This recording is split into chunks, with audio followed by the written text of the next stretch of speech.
Uma mentira contada 1000 vezes, torna-se uma verdade. Goebbels nasceu em uma família católica em Reid.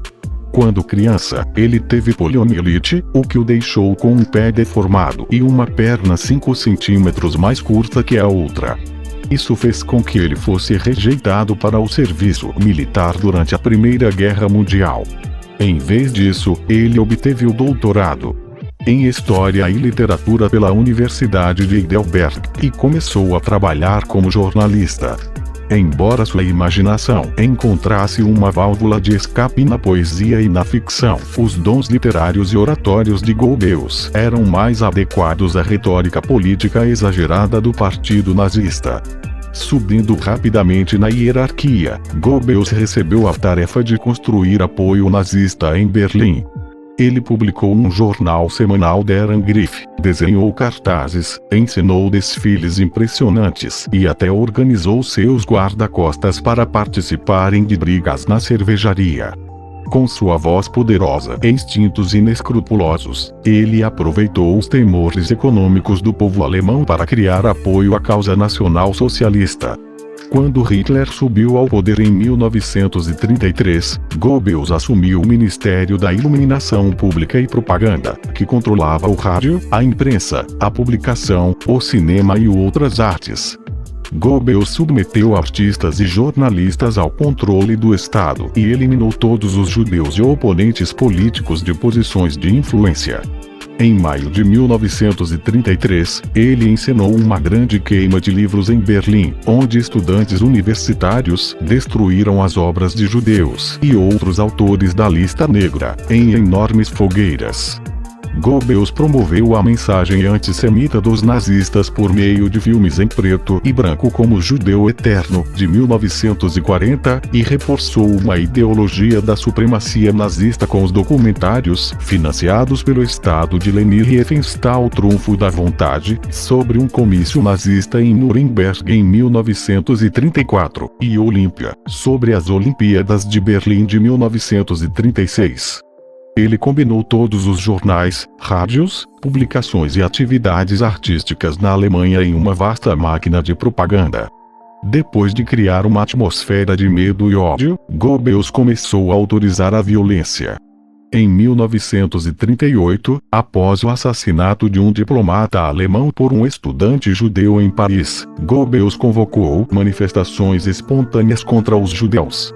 Quando o pogrom, conhecido como Kristallnacht, acabou, turbas violentas mataram 91 judeus, incendiaram mais de 900 sinagogas, destruíram cerca de 7.000 negócios judeus e fizeram com que 30.000 judeus fossem deportados para campos de concentração. Goebbels mais tarde ajudou a executar a solução final de Hitler, emitindo advertências públicas de que os judeus pagarão com o extermínio de sua raça, e supervisionando as deportações de judeus e outras pessoas consideradas indesejáveis pelos nazistas de Berlim para campos de extermínio. Durante a Segunda Guerra Mundial, Goebbels escreveu inúmeros artigos e discursos incitando o povo alemão às armas. Em 1943, Goebbels fez seu discurso mais famoso, o Sportpalast, ou Guerra Total, discurso, no qual motivou o povo alemão a continuar sua luta, embora o esforço de guerra alemão estivesse falhando. Eu lhes pergunto, vocês querem a guerra total?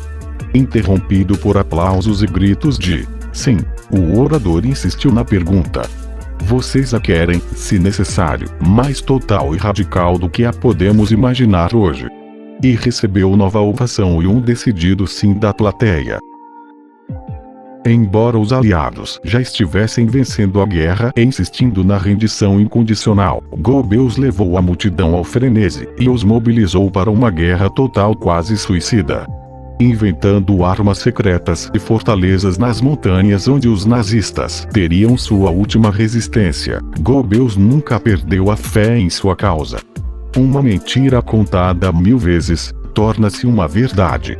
Em 1945, com Berlim sob cerco e Hitler morto, Goebbels e sua esposa Magda envenenaram seus 6 filhos e se mataram com a ajuda de guarda-costas das SS alemãs. Antes de sua morte, Goebbels declarou: "Entraremos na história como os maiores estadistas de todos os tempos, ou como os maiores criminosos."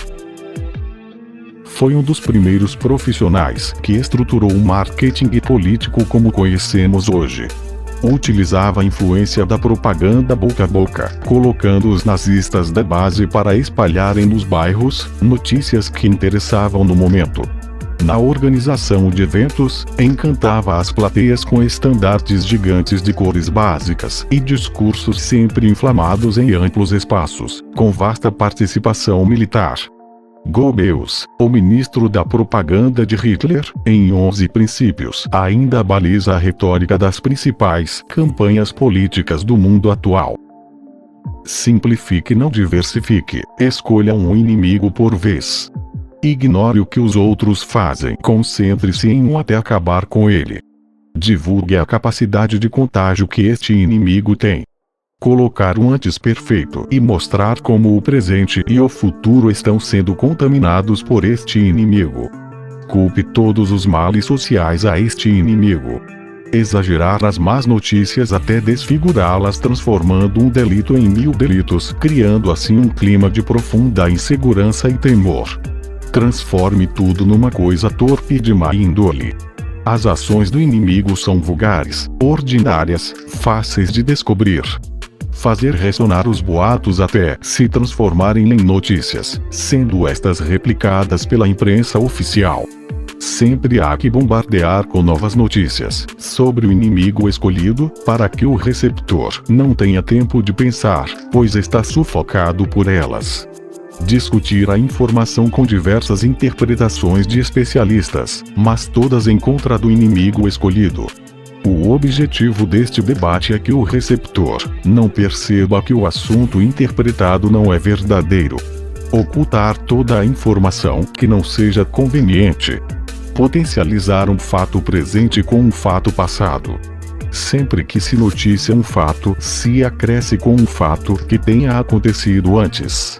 Buscar convergência em assuntos de interesse geral, apoderando-se do sentimento produzido por estes e colocá-los em contra do inimigo escolhido. Conhecer o passado é a única alternativa para evitar os mesmos erros no futuro. Obrigado por assistir a este vídeo. Antes de sair, não esqueça de dar o seu like, ativar as notificações e se inscrever no canal. Compartilhem os nossos vídeos. Até a próxima!